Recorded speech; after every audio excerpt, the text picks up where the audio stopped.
ओम शांति। 23 जनवरी 2025 बाबा के महावाक्य। मीठे बच्चे, मुख्य 2 बातें सबको समझानी हैं।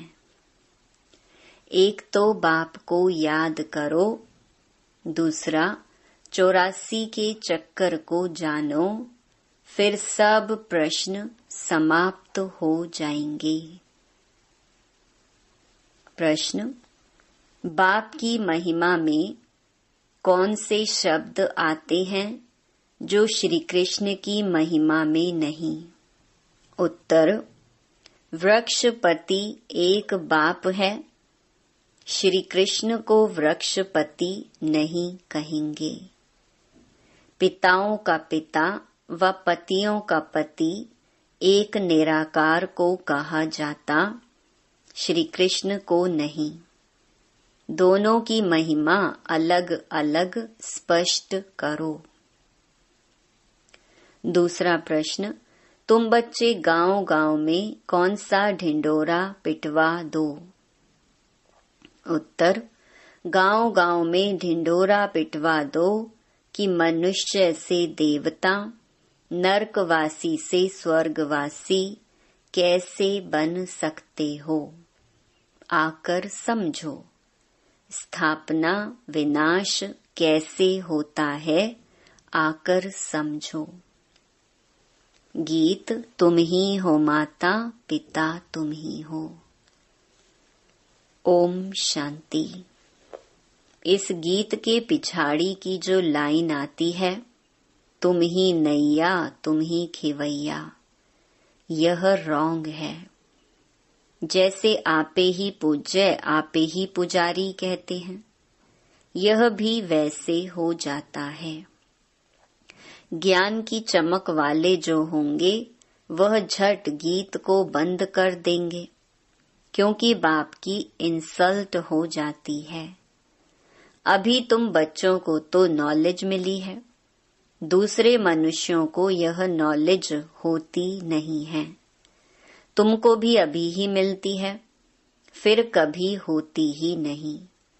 गीता के भगवान की नॉलेज पुरुषोत्तम बनने की मिलती है, इतना समझते हैं। परंतु कब मिलती है, कैसे मिलती है, यह भूल गए हैं। गीता है ही धर्म स्थापना का शास्त्र, और कोई शास्त्र धर्म स्थापन अर्थ नहीं होते हैं। शास्त्र अक्षर भी भारत में ही काम आता है। सर्व शास्त्रमयी शिरोमणि है ही गीता, बाकी वह सब धर्म तो हैं पीछे आने वाले। उनको शिरोमणि नहीं कहेंगे। बच्चे जानते हैं वृक्षपति एक ही बाप है, वह हमारा बाप है, पति भी है तो सबका पिता भी है। उनको पतियों का पति, पिताओं का पिता कहा जाता है। यह महिमा एक निराकार की गाई जाती है, श्री कृष्ण की, और निराकार बाप के महिमा की भेंट की जाती है। श्री कृष्ण तो है ही नई दुनिया का प्रिंस। वह फिर पुरानी दुनिया में संगम युग पर राजयोग कैसे सिखलाएंगे? अब बच्चे समझते हैं हमको भगवान पढ़ा रहे हैं। तुम पढ़कर यह देवी देवता बनते हो, पीछे फिर यह ज्ञान चलता नहीं, प्रायलोप हो जाता है। बाकी आटे में लोन यानी चित्र जाकर बचते हैं। वास्तव में कोई का चित्र यथार्थ तो है नहीं। पहले पहले बाप का परिचय मिल जाएगा तो तुम कहेंगे यह तो भगवान समझाते हैं, वह तो स्वतः ही बताएंगे। तुम प्रश्न क्या पूछेंगे? पहले बाप को तो जानो। बाप आत्माओं को कहते हैं मुझे याद करो, बस 2 बातें याद कर लो। बाप कहते हैं मुझे याद करो और 84 के चक्कर को याद करो। बस यह 2 मुख्य बातें ही समझानी है। बाप कहते हैं तुम अपने जन्मों को नहीं जानते हो। ब्राह्मण बच्चों को ही कहते हैं और तो कोई समझ भी ना सके। प्रदर्शनी में देखो कितनी भीड़ लग जाती है। समझते हैं इतने मनुष्य जाते हैं तो जरूर कुछ देखने की चीज है। घुस पड़ते हैं। एक एक को बैठ समझाएं तो भी मुख थक जाए। तब क्या करना चाहिए? प्रदर्शनी मास भर चलती रहे तो कह सकते हैं आज भीड़ है, कल परसों आना। सो भी जिसको पढ़ाई की चाहना है अथवा मनुष्य से देवता बनना चाहते हैं उनको समझाना है। एक ही यह लक्ष्मी नारायण का चित्र अथवा बैज दिखलाना चाहिए। बाप द्वारा यह विष्णुपुरी का मालिक बन सकते हो। अभी भीड़ है, सेंटर पर आना। एड्रेस तो लिखी हुई है। बाकी ऐसे ही कह देंगे यह स्वर्ग है, यह नरक है। इससे मनुष्य क्या समझेंगे? टाइम वेस्ट हो जाता है। ऐसे तो पहचान भी नहीं सकते यह बड़ा आदमी है, साहूकार है या गरीब है। आजकल ड्रेस आदि ऐसी पहनते हैं जो कोई भी समझ ना सके। पहले पहले तो बाप का परिचय देना है। बाप स्वर्ग की स्थापना करने वाला है। अब यह बनना है। एम ऑब्जेक्ट खड़ी है। बाप कहते हैं ऊंच ते ऊंच मैं हूँ, मुझे याद करो। यह वशीकरण मंत्र है। बाप कहते हैं माम एकम याद करो तो तुम्हारे विकर्म विनाश होंगे और विष्णुपुरी में आ जाएंगे। इतना तो जरूर समझाना चाहिए। 8-10 रोज प्रदर्शनी को रखना चाहिए।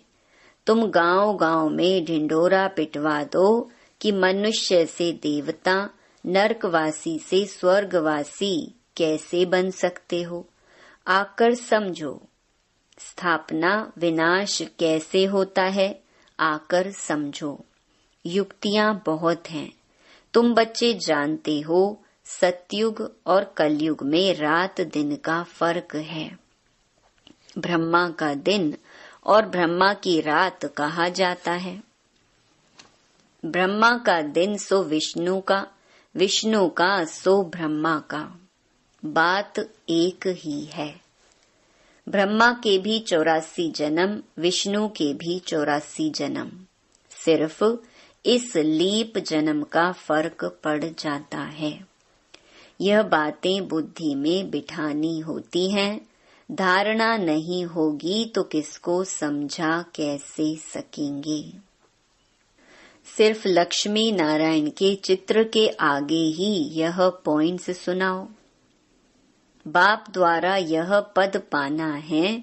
नरक का विनाश सामने खड़ा है। वो लोग तो अपनी मानव मत ही सुनाएंगे। यहाँ तो है ईश्वरीय मत, जो हम आत्माओं को ईश्वर से मिली है। निराकार आत्माओं को निराकार परमात्मा की मत मिलती है। बाकी सब है मानव मत। रात दिन का फर्क है ना। सन्यासी, उदासी आदि कोई भी तो दे न सके। ईश्वरीय मत एक ही बार मिलती है। जब ईश्वर आते हैं तो उनकी मत से हम यह बनते हैं। वह आते ही हैं देवी देवता धर्म की स्थापना करने। यह भी पॉइंट्स धारण करनी चाहिए जो समय पर काम आए। मुख्य बात थोड़े में ही समझाई तो भी काफी है। एक लक्ष्मी नारायण के चित्र पर समझाना भी काफी है। यह है एम ऑब्जेक्ट का चित्र। भगवान ने यह नई दुनिया रची है। भगवान ने ही पुरुषोत्तम संगम युग पर इन्हों को पढ़ाया था। इस पुरुषोत्तम युग का किसको पता नहीं है। तो बच्चों को यह सब बातें सुनकर कितना खुश होना चाहिए। सुनकर फिर सुनाने में और ही खुशी होती है। सर्विस करने वालों को ही ब्राह्मण कहेंगे। तुम्हारे कच्छ माना बगल में सच्ची गीता है। ब्राह्मणों में भी नंबरवार होते हैं ना। कोई ब्राह्मण तो बहुत नामी ग्रामी होते हैं, बहुत कमाई करते हैं। कोई को तो खाने के लिए भी मुश्किल मिलेगा। कोई ब्राह्मण तो लखपति होते हैं। बड़ी खुशी से नशे से कहते हैं हम ब्राह्मण कुल के हैं। सच्चे सच्चे ब्राह्मण कुल का तो पता ही नहीं है। ब्राह्मण उत्तम माने जाते हैं तब तो ब्राह्मणों को खिलाते हैं। देवता, क्षत्रिय व वैश्य व शूद्र धर्म वालों को कभी खिलाएंगे नहीं, ब्राह्मणों को ही खिलाते हैं। इसीलिए बाबा कहते हैं तुम ब्राह्मणों को अच्छी रीति समझाओ। ब्राह्मणों का भी संगठन होता है, उसकी जांच कर चले जाना चाहिए। ब्राह्मण तो प्रजापिता ब्रह्मा की संतान होने चाहिए। हम उनकी संतान हैं। ब्रह्मा किसका बच्चा है वह भी समझाना चाहिए। जांच करनी चाहिए कि कहाँ कहाँ उन्हों के संगठन होते हैं। तुम बहुतों का कल्याण कर सकते हो। वानप्रस्थ स्त्रियों की भी सभाएं होती हैं। बाबा को कोई समाचार थोड़े ही देते हैं कि हम कहाँ कहाँ गए। सारा जंगल भरा हुआ है, तुम जहाँ जाओ शिकार कर आएंगे, प्रजा बनाकर आएंगे, राजा भी बना सकते हो। सर्विस तो ढेर है। शाम को 5 बजे छुट्टी मिलती है, लिस्ट में नोट कर देना चाहिए आज यहाँ यहाँ जाना है। बाबा युक्तियां तो बहुत बताते हैं। बाप बच्चों से ही बात करते हैं। यह पक्का निश्चय चाहिए कि मैं आत्मा हूँ। बाबा परम आत्मा हमको सुनाते हैं। धारण हमको करना है। जैसे शास्त्र अध्ययन करते हैं तो फिर संस्कार ले जाते हैं, तो दूसरे जन्म में भी वह संस्कार इमर्ज हो जाते हैं। कहा जाता है संस्कार ले आए हैं। जो बहुत शास्त्र पढ़ते हैं उनको अथॉरिटी कहा जाता है। वह अपने को ऑलमाइटी नहीं समझेंगे। यह खेल है जो बाप ही समझाते हैं। नई बात नहीं है, ड्रामा बना हुआ है जो समझने का है। मनुष्य ये नहीं समझते कि पुरानी दुनिया है। बाप कहते हैं मैं आ गया हूँ। महाभारत लड़ाई सामने खड़ी है। मनुष्य अज्ञान अंधेरे में सोए पड़े हैं। अज्ञान भक्ति को कहा जाता है। ज्ञान का सागर तो बाप ही है। जो बहुत भक्ति करते हैं वह भक्ति के सागर हैं।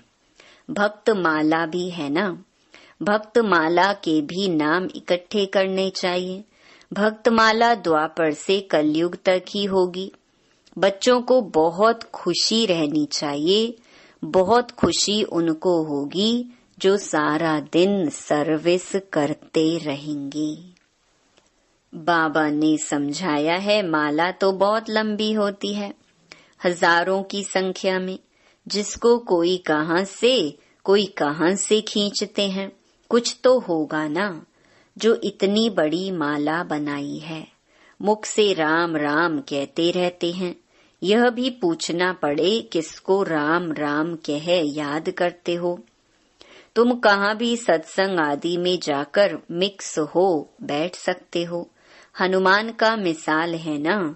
जहाँ सत्संग होता था वहाँ जूतियों में जाकर बैठता था।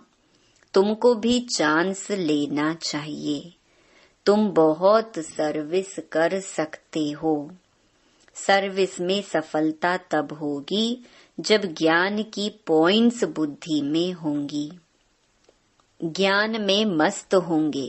सर्विस की अनेक युक्तियां हैं, रामायण भागवत आदि की भी बहुत बातें हैं जिस पर तुम दृष्टि दे सकते हो। सिर्फ अंधश्रद्धा से बैठ सत्संग थोड़े ही करना है। बोलो हम तो आपका कल्याण करना चाहते हैं। वह भक्ति बिल्कुल अलग है, यह ज्ञान अलग है। ज्ञान एक ज्ञानेश्वर बाप ही देते हैं। सर्विस तो बहुत है, सिर्फ यह बताओ कि ऊंच ते ऊंच कौन है। ऊंच ते ऊंच एक ही भगवान होता है, वर्षा भी उनसे मिलता है, बाकी तो है रचना। बच्चों को सर्विस का शौक होना चाहिए। तुम्हें राजाई करनी है तो प्रजा भी बनानी है। यह महामंत्र कम थोड़े ही है। बाप को याद करो तो अंतमति सुगति हो जाएगी। अच्छा, मीठे मीठे सिकिलधे बच्चों प्रति माता पिता बाप दादा का याद प्यार और गुड मॉर्निंग। रूहानी बाप की रूहानी बच्चों को नमस्ते। धारणा के लिए मुख्य सार। पहला, बाप ने जो वशीकरण मंत्र दिया है वह सबको याद दिलाना है। सर्विस की भिन्न भिन्न युक्तियां रचनी है। भीड़ में अपना समय बर्बाद नहीं करना है। दूसरा, ज्ञान की पॉइंट्स बुद्धि में रख ज्ञान में मस्त रहना है। हनुमान की तरह सत्संगों में जाकर बैठना है और फिर उनकी सेवा करनी है। खुशी में रहने के लिए सारा दिन सेवा करनी है। वरदान, मैं और मेरेपन को बलि चढ़ाने वाले संपूर्ण महाबली भव। हद के कोई भी व्यक्ति या वैभव से लगाव, यही मेरापन है। इस मेरेपन को और मैं करता हूँ, मैंने किया, इस मैंपन को संपूर्ण समर्पण करने वाले अर्थात बलि चढ़ने वाले ही महाबली हैं। जब हद का मैंपन समर्पण हो तब संपूर्ण व बाप समान बनेंगे। मैं कर रहा हूँ नहीं, बाबा करा रहा है, बाबा चला रहा है। किसी भी बात में मैं के बजाय सदा नेचुरल भाषा में भी बाप शब्द ही आए, मैं शब्द नहीं। स्लोगन, संकल्पों में ऐसी दृढ़ता धारण करो जिससे सोचना और करना समान हो जाए। अपनी शक्तिशाली मनसा द्वारा सकाश देने की सेवा करो। समय प्रमाण अब मनसा और वाचा की इकट्ठी सेवा करो। लेकिन वाचा सेवा सहज है, मनसा में अटेंशन देने की बात है। इसीलिए सर्व आत्माओं के प्रति मनसा में शुभ भावना, शुभ कामना के संकल्प हों। बोल में मधुरता, संतुष्टता, सरलता की नवीनता हो तो सहज सफलता मिलती रहेगी। ओम शांति।